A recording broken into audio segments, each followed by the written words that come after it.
Tere päevast, kaunis daam! Helistan teile politsei liiklusliinist 14900.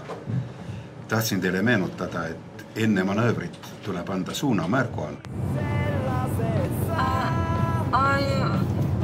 Vabandust, tõesti, ma olin oma mõtetes ja ma ei pannud üldse tähele.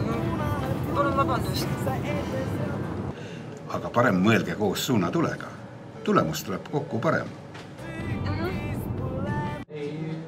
Kena päeva ja meeldivat liiklemist!